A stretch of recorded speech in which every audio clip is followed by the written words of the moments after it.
Mi madre se reía de mis cartas en la infancia, humillando mis pensamientos y sueños, ahora las lee ante el juez en la audiencia por la custodia. No sabía qué esperaba encontrar. Quizás algo limpio, algo que no oliera a humedad y a abandono. Pero la verdad era otra. El trastero olía a cartón viejo, a madera hinchada por el invierno. El pasillo era angosto, la bombilla parpadeaba cada pocos segundos como un corazón cansado. Buscaba unos papeles que mi abogada me había pedido, contratos de arrendamiento, recibos, pruebas de que yo había sostenido mi vida cuando todo parecía venirse abajo. Nada más. Solo papeles. Pero en una esquina del trastero, entre una manta deshilachada y un ventilador roto, vi la caja. La reconocí enseguida. Era una de las cajas que mi madre había empacado cuando me fui de casa a los 18. Había escrito mi nombre en una esquina, en rotulador azul. Lucía. La tinta ya corría, como si incluso las letras hubieran llorado. Me agaché. El cartón crujió al abrirse. Dentro, había muñecos de tela, cuadernos, cintas de cassette con etiquetas borrosas. Y debajo de todo eso, encontré el fajo de cartas. Atadas con una goma de pelo desgastada. Cartas dobladas en tres, algunas arrugadas en las esquinas. Cartas que había escrito para mi madre durante mi infancia. Cartas que, por alguna razón, nunca llegué a enviar, o que tal vez ella nunca quiso recibir. Reconocí mi propia letra, menuda y apretada, como si en cada palabra hubiera querido ocupar menos espacio. Hoy me he caído en el recreo, mamá. Nadie me ayudó. Mamá, ¿vendrás a mi función de teatro? Me aprenderé toda la obra, te lo prometo. No pasa nada si no puedes venir. Solo quería que supieras que te quiero. Leí una, luego otra. La humedad del trastero se mezclaba con la humedad que me subía a los ojos. Me senté en el suelo de cemento, la espalda apoyada contra la pared fría, las cartas en el regazo. Fuera, llovía. Podía oír el agua golpeteando contra la puerta de metal. La ciudad se sentía muy lejos. La audiencia de custodia, aún más. Pasé el dedo por encima de una carta especialmente arrugada. ¿Me ves, mamá?, decía en la esquina superior. Solo esas 3 palabras, como si a los 8 años ya hubiese sabido que no bastaba con existir para ser vista. No sé cuánto tiempo estuve ahí. Solo sé que, cuando finalmente me levanté, llevé la caja conmigo. Sabía que aquello no me ayudaría en el juicio. No eran pruebas legales. No eran documentos oficiales. Pero eran mi verdad. Y, de alguna forma, iba a necesitarla. El restaurante era pequeño, de esos que intentan parecer caseros pero en los que todo resulta un poco forzado. Manteles a cuadros, fotos viejas de la ría de Arousa en las paredes, camareros con sonrisas demasiado grandes. Había sugerido otro sitio, uno más tranquilo, pero mi madre insistió en este. Ana llegó tarde, como siempre, con el pelo perfectamente peinado y una bufanda de colores brillantes.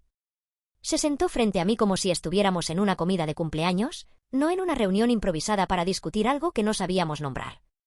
«Estás más delgada», dijo, en lugar de saludar. «¿Comes bien?» Asentí. Me miraba como quien inspecciona una planta medio marchita, buscando fallos que confirmar. Pedimos platos sencillos. Merluza a la gallega para ella, empanada para mí. Durante un rato hablamos de cosas neutras, el clima, el tráfico, los precios. Un guión que conocíamos de memoria. Fue después de servirnos el segundo café cuando lo dije. Encontré unas cartas, empecé, sin saber exactamente por qué. En el trastero. ¿Cartas? Arqueó las cejas, como si la palabra le sonara lejana, extraña. Te las escribí de pequeña, dije. Algunas cuando estabas de viaje, otras, no sé. Solo quería que supieras cosas. Esperé. Un pequeño espacio de silencio entre nosotras, frágil como una burbuja. Y entonces, Ana soltó una carcajada. Una risa breve, cortante, como una cuchillada pequeña. Madre mía, qué dramática eras. Dijo, agitando la mano como espantando moscas. Siempre tan sensible, Lucía. Ya de niña eras un poema ambulante. Sentí como me encogía un poco en la silla, aunque no me moví. Como si mi cuerpo entendiera algo antes que mi cabeza. Sonreí, una de esas sonrisas que solo existen para tapar un hueco incómodo. No era drama, dije, bajando la mirada hacia el vaso de agua. Solo, quería que me leyeras. Ana bebió su café de un trago, impaciente. Ay, hija, todo el mundo tiene cosas de la infancia. No puedes vivir en el pasado. Hay que ser práctica. Fuerte. Como yo. La mesera dejó la cuenta sobre la mesa. Mi madre se apresuró a cogerla. Cuando pagó, lo hizo sonriendo, como si me hubiera hecho un favor. Como si todo aquello, las cartas, las palabras no leídas, el pequeño temblor en mis manos, no hubiese sido más que una anécdota divertida para ella. Salimos del restaurante. La calle estaba mojada, las farolas reflejaban manchas de luz sobre el asfalto. Ana me dio un beso rápido en la mejilla, apenas rozándome. Ya verás cómo todo te sale bien en el juicio, dijo. Eres fuerte. Como tu madre. La vi alejarse caminando deprisa, erguida como siempre. Y sentí, por primera vez en mucho tiempo, que no quería ser fuerte como ella. Quería ser otra cosa. Algo más frágil, sí. Pero también más real. El despacho olía a humedad vieja y a café recalentado. Las ventanas empañadas daban a una calle estrecha del casco antiguo de Santiago de Compostela, donde la piedra parecía respirar con la lluvia. Me senté frente a Marta, mi abogada, con los papeles apilados en el regazo como un escudo torpe. «¿Estás tensa?», me dijo, sin levantar la vista del expediente. Asentí. No encontraba palabras que fueran útiles. Solo sabía que cada músculo de mi cuerpo estaba en alerta, como si algo terrible fuera a caer de repente sobre mí.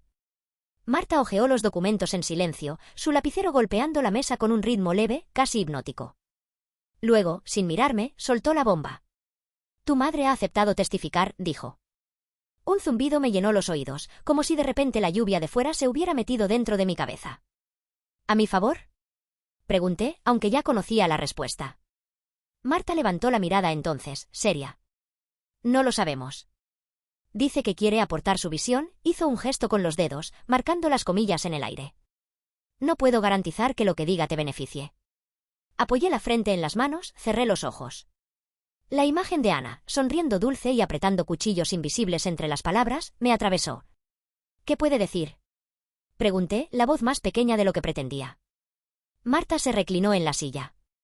Sus ojos eran pacientes, pero duros. «Puede hablar de tu carácter, de tu estabilidad emocional. De tu separación reciente. De cualquier cosa que parezca debilitar tu posición como madre. No tiene que mentir. Basta con cómo lo cuente». La lluvia golpeaba fuerte el cristal. Afuera, los paraguas pasaban como manchas oscuras. «No soy inestable», susurré. «Lo sé», respondió Marta. «Pero tenemos que prepararnos para que lo parezcas. Haremos simulaciones de preguntas, ensayaremos respuestas claras, directas. No debes alterarte, pase lo que pase». Asentí. Había algo humillante en tener que ensayar cómo defender mi amor por mi hija. Algo que me hacía sentir pequeña otra vez, sentada en la cocina de mi infancia, esperando que mi madre me viera de verdad. Marta recogió los papeles en una carpeta azul, los aseguró con una goma fuerte. «Recuerda», dijo mientras me acompañaba hasta la puerta, «no ganan quienes lloran más fuerte. Ganan quienes parecen más firmes. Más creíbles». Salí a la calle. La piedra mojada bajo mis botas, la humedad entrando en los huesos. Apreté los puños dentro de los bolsillos del abrigo y me obligué a caminar despacio, a no dejar que el miedo marcara mi paso. La catedral asomaba a lo lejos, medio borrada por la niebla. Pensé en mi hija. Pensé en sus manos tibias buscándome en la noche. Y me prometí, ahí mismo, que no iba a temblar. Al menos, no por fuera. La sala de mediación era demasiado blanca. Las paredes, el suelo, los muebles, todo parecía diseñado para borrar las emociones, como si el color mismo pudiera provocar desórdenes. Aún así, sentía que el corazón me golpeaba el pecho con cada segundo que pasaba. Marta me había advertido que Ana estaría allí. «No reacciones», me dijo. «Déjala actuar. Solo observa». Así que me senté junto a Marta, las manos cruzadas sobre el regazo, las uñas clavándose en la piel de las palmas. La puerta se abrió. Y Ana entró como si estuviera llegando a un cóctel. Vestía un abrigo claro, el pelo perfectamente recogido, una bufanda azul cielo que le daba un aire inocente, casi ingenuo. Sonreía. No solo con la boca, sino con todo el cuerpo. Como una actriz en su papel favorito. «Lucía», exclamó, cruzando la sala hacia mí. «¡Qué alegría verte!». Quise retroceder, pero no lo hice. Marta se mantuvo rígida a mi lado, el rostro neutro, sus ojos moviéndose con la precisión de quien ya ha visto demasiadas veces esta obra. Ana se inclinó para besarme la mejilla, rápida, como marcando un territorio. «Estoy aquí para ayudarte, hija», dijo, sentándose frente a mí. Su voz era dulce, modulada, esa voz que usaba en público cuando quería parecer la madre perfecta. «Quiero que todo salga bien para ti, para la niña». La abogada del otro lado de la mesa carraspeó, abriendo su carpeta. Empezaron a hablar de protocolos, de tiempos, de informes. Pero todo eso me llegaba como un rumor lejano. Yo no podía dejar de mirar a Ana, su sonrisa impecable, sus ojos demasiado abiertos. Sé que has pasado por momentos complicados, añadió Ana, en voz baja, como si confiara un secreto. Todos nos preocupamos. Pero no estás sola. No tienes que cargar con todo tú misma. La forma en que lo dijo, la forma en que su voz tembló apenas perceptiblemente, habría convencido a cualquiera que no la conociera. Era una ayuda que sonaba a advertencia. Un abrazo que apretaba demasiado. Sentí una náusea leve, un vértigo como cuando de niña me subía a los columpios oxidados del parque y soltaba las manos por un segundo. La reunión terminó pronto. Formalidades apenas. Ana se levantó de su silla y me acarició el brazo al pasar, como quien alisa un papel arrugado. «Confía en mí», susurró. Me quedé sentada unos segundos más hasta que Marta tocó mi hombro con suavidad. «Vamos», dijo. Cruzamos juntas el pasillo del juzgado. Las luces frías zumbaban sobre nuestras cabezas. Fuera, el cielo se había cerrado del todo. Una niebla espesa caía sobre A Coruña como una mano blanda. Sentí, mientras caminaba, que había algo peor que pelearse con Ana.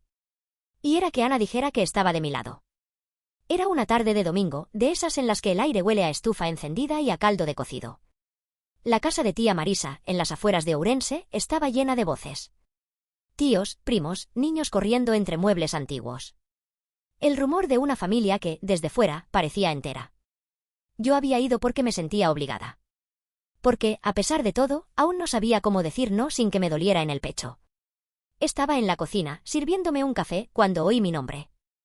No fue gritado ni llamado. Fue dicho en esa forma especial en que las familias pronuncian un nombre cuando creen que la persona no puede o no debe escuchar. Siempre fue muy sensible, pobrecilla, decía Ana, su voz apenas por encima del murmullo. Me asomé, sin moverme del todo, quedándome medio escondida tras la puerta entreabierta. Ana estaba sentada en el salón, una taza entre las manos, rodeada de tías que asentían, cómplices. Su tono era el de quien cuenta una vieja historia, una anécdota que ya no importa, pero que aún hace levantar cejas. Desde pequeña, cualquier cosita la desbordaba, continuó Ana, sonriendo, como disculpándose. Se inventaba problemas, lloraba por cualquier cosa. Yo hice todo lo que pude, claro, pero algunas personas simplemente son así. Tía Marisa asintió, sirviéndole más café. Con lo que ha pasado ahora, añadió Ana, bajando la voz como quien comparte un secreto doloroso. No sé si podrá manejar todo esto sola.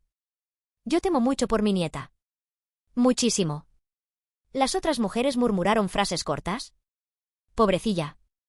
Tan frágil. Demasiado corazón, como su madre. Apoyé la espalda contra la pared. Mi café temblaba en la taza. Las palabras me golpeaban, suaves pero firmes, como gotas de agua taladrando piedra. No era solo lo que decía. Era como lo decía.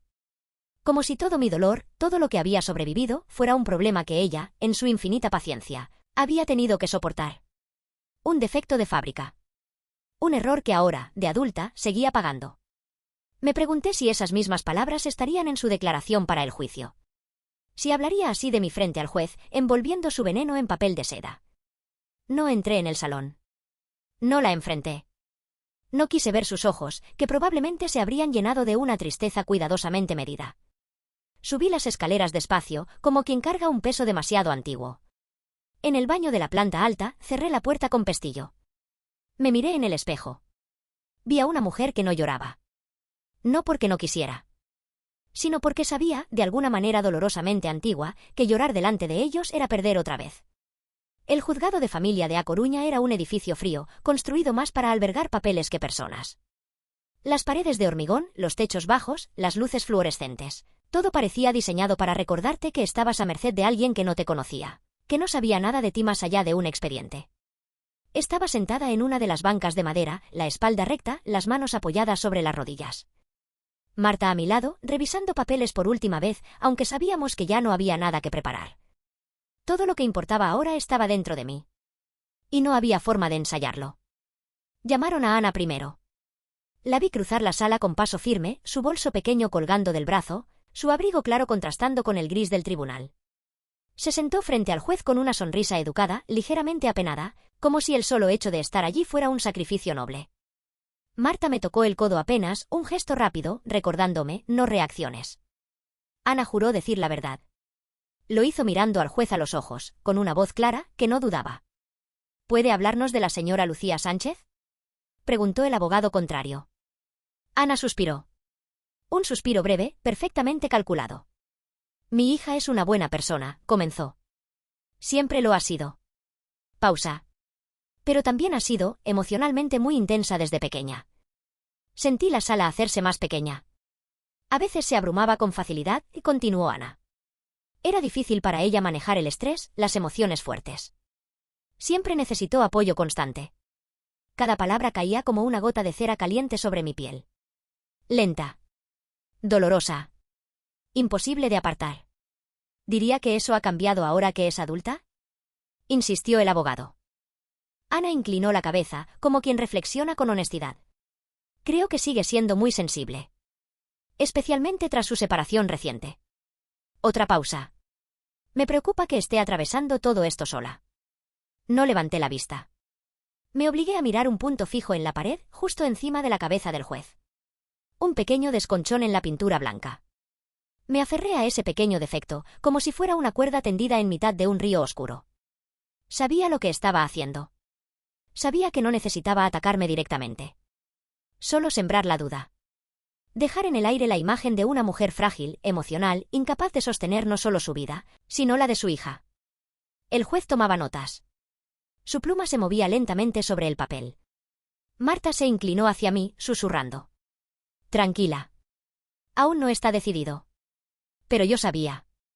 En ese instante, supe que las palabras de Ana ya habían empezado a hacer su trabajo. Y lo peor de todo era que sonaban razonables. Amables. Como si lo dijera por amor. La carpeta azul apareció en manos de Ana como si fuera algo sin importancia.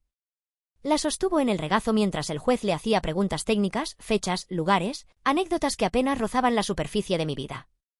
Yo veía la carpeta, no a ella. Sabía lo que había dentro. Cuando el juez pidió si quería añadir algo más, Ana se aclaró la garganta suavemente, como quien va a contar una historia privada para el bien de todos. He traído algunas cartas, dijo, y su voz era un hilo de terciopelo. Las encontré hace poco, revisando cosas antiguas de Lucía. Pensé que podrían ayudar a entender mejor su estado emocional. No miró hacia mí. Ni una sola vez. Deslizó un manojo de papeles amarillentos sobre la mesa, tan cuidadosamente que casi parecía un gesto cariñoso. Los abogados se miraron entre sí. El juez hizo un gesto breve, permitiéndolo. Ana desató la goma que ataba las cartas, la misma que yo había visto en el trastero, aquella tarde en que pensé que había encontrado algo privado, algo mío. Tomó la primera carta entre sus manos. Su voz tembló, apenas, cuando empezó a leer. Hoy me he caído en el recreo. Nadie me ayudó. Me dolió mucho, pero no te preocupes, estoy bien. Suavizó el final, como si fuera una anécdota entrañable, algo tierno. Mamá, ojalá vinieras más a verme. Me da miedo la oscuridad. Hizo una pausa dramática, perfecta. El juez levantó la cabeza, por primera vez mostrando algo más que indiferencia. Yo quería gritar. Quería arrancar las cartas de sus manos. Quería decir, no es lo que parece. No lo leas así. No entiendes. No entiendes nada. Pero me quedé quieta. Tiesa. Invisible. Ana dobló la carta cuidadosamente y pasó a otra. No pasa nada si no puedes venir. Yo igual te quiero mucho. Leyó. No hace falta que vengas nunca si no quieres. Su voz se rompió en la última frase, de una forma tan exacta que supe que no era casual. Supe que, para quien no conociera la historia, sonaría como la confesión de una niña frágil, desesperadamente dependiente. No como lo que realmente era. La renuncia silenciosa de una hija que ya había aprendido que pedir amor era humillarse. Marta puso una mano sobre mi muñeca, un gesto rápido, firme, como un ancla. No caigas, susurró. El juez pidió que las cartas fueran incorporadas al expediente. Las metieron en una bolsa de pruebas como si fueran evidencias de un crimen. En cierto modo, lo eran. Pero el crimen no era mío. Era el de haber amado a alguien que nunca supo sostener ese amor sin romperlo. El mundo parecía cubierto por una capa de vidrio. Todo sonaba distante, los murmullos de los abogados, el golpeteo de un bolígrafo contra la mesa, el zumbido bajo de las luces. Incluso el latido de mi propio corazón parecía ajeno, como si perteneciera a otra persona. Señora Sánchez, llamó el juez. Puede subir al estrado. Me levanté. No recuerdo haberlo decidido. Mis piernas se movieron como si obedecieran órdenes antiguas, esas que aprendí de niña. Sonríe. Sé buena. No causes problemas. Atravesé la sala. Vi la cara de Ana en un extremo de mi visión periférica, sonriendo apenas, una mueca de satisfacción que pretendía ternura. Me senté. La silla era dura, inestable. Juramenté decir la verdad con la voz más baja que jamás había oído salir de mí. Entonces empezó. Las preguntas eran simples al principio. Mi nombre completo. Mi ocupación. Mi relación con mi hija. Podía responder a eso. Podía hacerlo sin temblar. Pero luego llegaron las otras. Las que parecían inocentes, pero llevaban dentro una trampa. ¿Cómo maneja usted el estrés en su vida diaria?, preguntó el abogado contrario. ¿Ha buscado ayuda profesional alguna vez? ¿Considera que su situación emocional podría afectar a su hija? Las palabras golpeaban como piedras pequeñas, una tras otra, en lugares donde ya estaba rota. Mi boca se secó. Sentía las manos frías, como si no fueran mías. Miré al juez. Miré a Marta, que me sostuvo la mirada con un leve asentimiento. Y entonces, miré hacia el suelo. Vi mis propios zapatos. Viejos. Usados. Marcas de barro seco en los bordes. Me aferré a esa imagen. Era real. Era mía. Tomé aire. Lo sentí raspar por dentro, pero lo tomé igual. Hago lo mejor que puedo cada día, dije, la voz apenas un susurro. Para mí. Para mi hija. Pausa. Siempre lo he hecho. No fue un discurso brillante.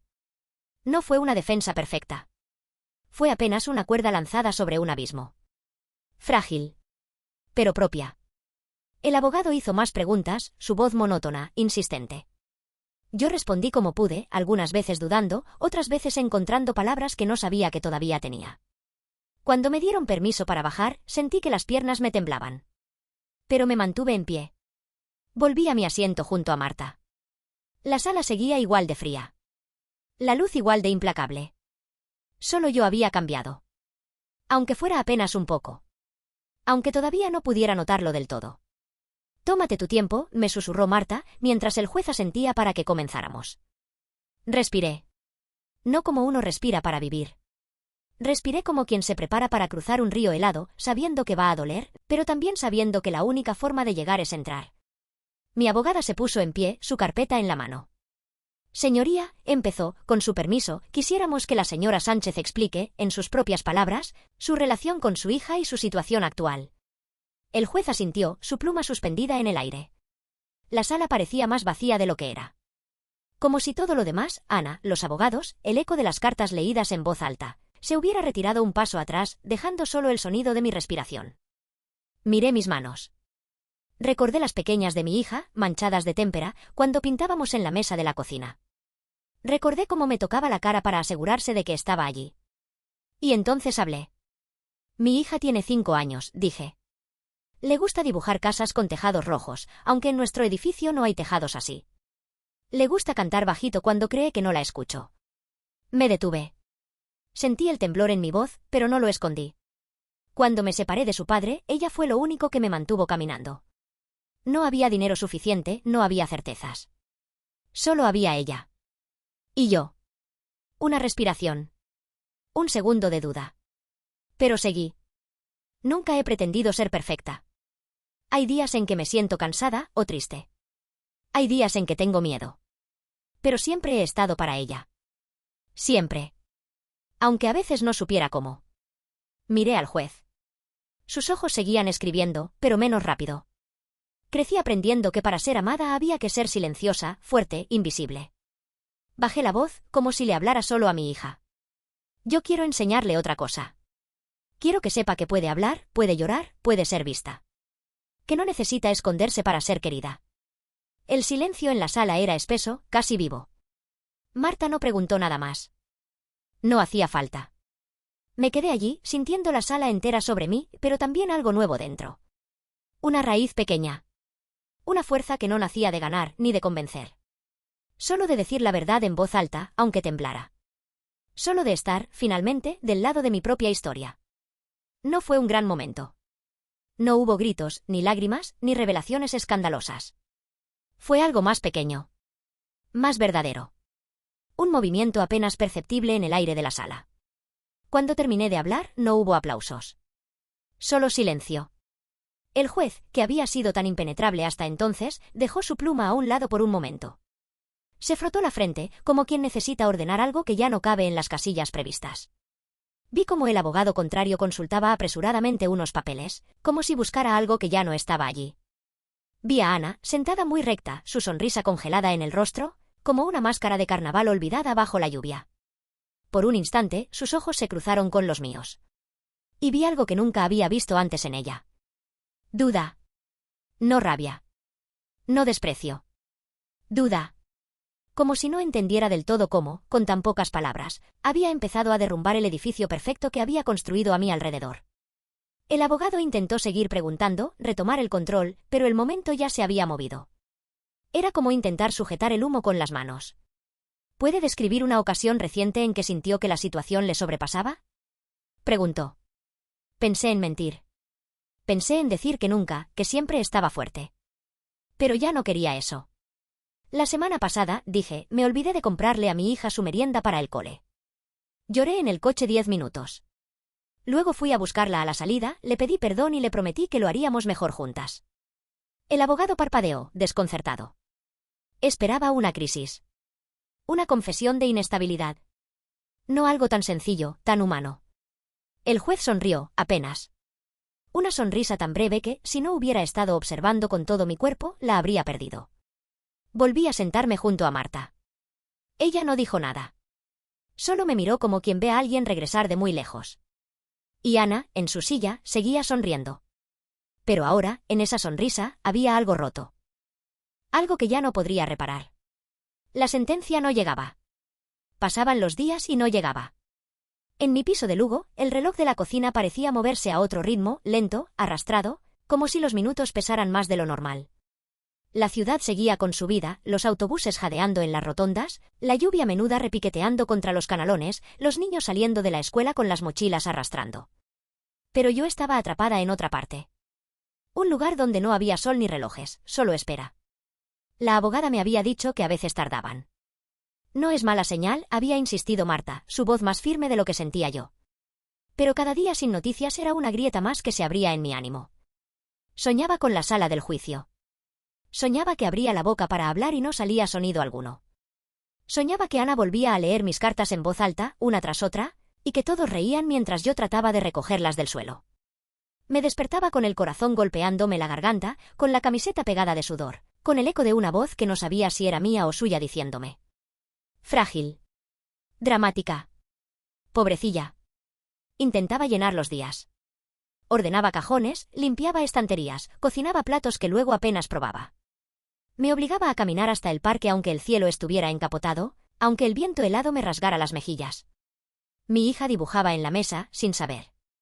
Pintaba gatos verdes y casas voladoras y soles con gafas de sol. De vez en cuando me miraba, como si adivinara algo en mi forma de respirar, en la tensión de mis hombros. ¿Estás triste, mamá? Me preguntó una tarde, su voz pequeña, tímida. Me agaché a su altura. Le acaricié el pelo, enredando mis dedos en su suavidad. No, amor. Estoy esperando algo importante. Pestañeó, seria. ¿Es bueno o es malo? Sonreí, aunque me costó. Es bueno. Va a ser bueno. Pase lo que pase. Ella asintió, como si esa respuesta bastara. Volvió a su dibujo, concentrada. Me quedé mirándola, sintiendo como algo dentro de mí, algo muy antiguo, empezaba a ceder. Como si, aunque todavía no tuviera la sentencia en las manos, aunque el miedo siguiera susurrándome al oído, ya estuviera ganando algo mucho más profundo. Algo que Ana jamás podría quitarme. La certeza, pequeñita pero sólida, de que estaba haciendo las cosas de otra manera. De que, esta vez, sería diferente. Era de noche. La lluvia caía sobre Lugo como una canción vieja, golpeando los cristales, filtrándose por las rendijas de la ventana. La ciudad era apenas un murmullo más allá del vidrio empañado. Mi hija dormía. Su respiración suave llenaba el piso pequeño, dándole una calidez que ni las mantas ni la calefacción lograban. Yo estaba sentada en la cocina, con una taza de té frío entre las manos, mirando una hoja en blanco. Una hoja limpia, sin tachones, sin historia. No pensé en el juicio. No pensé en Ana. Pensé solo en ella. En su manera de abrazarme por las mañanas, apretando fuerte, como si el día dependiera de ese primer contacto. En su voz dulce cantando canciones inventadas. En sus ojos enormes, esperando respuestas que todavía no sé del todo cómo darle. Tomé el bolígrafo. No hubo titubeos esta vez. No hubo miedo a no ser leída. Empecé a escribir. Querida mía. Cuando tengas miedo, prométeme que vendrás a buscarme. Siempre voy a estar aquí. Cuando dudes, cuando sientas que nadie escucha, recuérdalo, yo sí te escucho. Incluso cuando te calles, incluso cuando no sepas qué decir. No tienes que ser fuerte para que te quiera. No tienes que esconder las lágrimas, ni los miedos, ni las dudas. No tienes que ser otra cosa distinta a lo que eres. Eres suficiente. Siempre lo serás. Me detuve un momento. El silencio de la cocina parecía abrazarme también, como diciendo, sigue. Y aunque a veces me equivoque, porque lo haré y lo siento, quiero que sepas que voy a intentarlo siempre. Cada día. Porque ser tu madre es la verdad más grande que tengo. ¿Firmé simplemente? Mamá. Doblé la carta con cuidado. No la metí en un sobre. No la escondí en una caja. La dejé encima de su mesita de noche, junto a su vaso de agua y su cuento favorito. Era para ella. No para ser respondida. No para ser archivada como prueba de nada. Solo para que supiera. Para que, aun dentro de muchos años, cuando la duda se colara por las grietas de su vida, pudiera recordar que alguien, una vez, le prometió amor sin condiciones. Y que lo dijo de verdad. La mañana del fallo era gris. No llovía todavía, pero las nubes pesaban bajas sobre los tejados de A Coruña, como si la ciudad entera contuviera el aliento. Llegué temprano al juzgado, Marta a mi lado, ambas en silencio. No había más estrategias que repasar, no había más documentos que alinear. Todo estaba dicho. Nos sentamos juntas en el banco de siempre. La madera fría, el aire olía a papel mojado y a desinfectante. Vi entrar al abogado contrario, vi pasar a algunas madres cargadas de carpetas, vi incluso a Ana, con su abrigo claro, su sonrisa intacta. Pero esta vez no me encogí. No aparté la mirada. Tampoco busqué la suya. Solo respiré. Cuando el juez entró, el murmullo de la sala se apagó como un viento sofocado. Leyó el fallo en voz alta, con el tono neutro que usan los que están acostumbrados a decidir sobre vidas ajenas. Las palabras fueron lentas. Frías. Pero lo entendí enseguida. A favor de la custodia materna. A favor de Lucía Sánchez. A favor de un hogar estable, real, imperfecto pero lleno de verdad. La sala se desdibujó a mi alrededor. Oía a Marta decir algo, un bien hecho murmurando como una corriente subterránea. Oía pasos, sillas, puertas. Vi a Ana, rígida en su asiento, los nudillos blancos de tanto apretar su bolso. Su rostro, rojo en las mejillas, sonrió una vez más, pero la sonrisa no alcanzó sus ojos. Ya no tenía escenario. Ya no había espectadores. Se levantó y salió antes que nadie, sus tacones sonando huecos contra el suelo de piedra. No la seguí. No tenía nada que decirle. No había disculpas que pedir ni explicaciones que buscar. Por primera vez en mucho tiempo, no había deuda entre nosotras. Solo un vacío. Un espacio abierto que ya no me tocaba llenar. Marta me apretó el hombro, una palmada breve. Lo has conseguido, dijo. Asentí. Pero dentro de mí sabía que lo conseguido era algo más que un fallo judicial. Era algo más pequeño, pero infinitamente más difícil. Había roto la cadena. Había elegido no repetir. Y esa victoria no llevaba nombre de tribunal.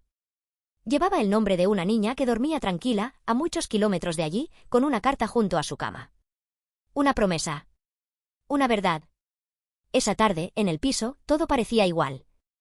Las mismas paredes blancas, las mismas cortinas baratas moviéndose con el viento. La misma cafetera vieja burbujeando en la cocina.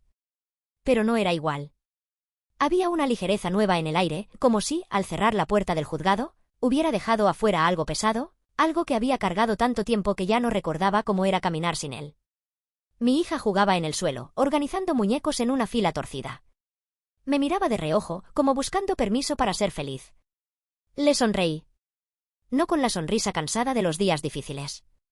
Con una que me salió sola, tibia, real. Fue entonces cuando sonó el teléfono. Un mensaje. De Ana. ¿Comemos un día de estos? Tengo muchas cosas que contarte. Un beso. Lo leí una vez. 2. La pantalla iluminaba el salón, fría y distante. No había ni una palabra sobre lo que había pasado. Ni una referencia al juicio, a las cartas, a las heridas abiertas como ventanales. Solo ese tono ligero, falsamente casual, como si todo pudiera ser borrado bajo el barniz de una comida de domingo. Sentí, durante un segundo, esa vieja urgencia. Esa necesidad aprendida de responder, de explicar, de complacer. Pero pasó rápido. Como un reflejo que ya no encontraba músculo que obedeciera. Sin pensarlo más, abrí el mensaje. Deslicé el dedo hasta la opción de eliminar. Confirmar. El teléfono volvió a quedarse mudo, indiferente. Me acerqué a mi hija. Me senté en el suelo junto a ella, recogiendo uno de los muñecos caído. Ella sonrió y me acercó otro, como invitándome a su juego. Lo tomé. Y mientras la tarde se iba apagando tras las ventanas, supe que había dicho que no. Sin palabras. Sin gritos. Sin rencor. Solo no. Y que, en esa negativa silenciosa, había más amor propio del que jamás había sabido que existía en mí. Era una tarde tranquila. La luz se filtraba dorada por la ventana del salón, cayendo sobre la alfombra donde mi hija y yo estábamos sentadas, rodeadas de lápices de colores y hojas arrugadas. Ella dibujaba concentrada, sacando la lengua en un gesto que tenía desde bebé. Yo garabateaba a su lado, dejando que mi mano se moviera sin pensar, más atenta a su risa suave, a su respiración ligera. De repente, sin levantar la vista, me preguntó.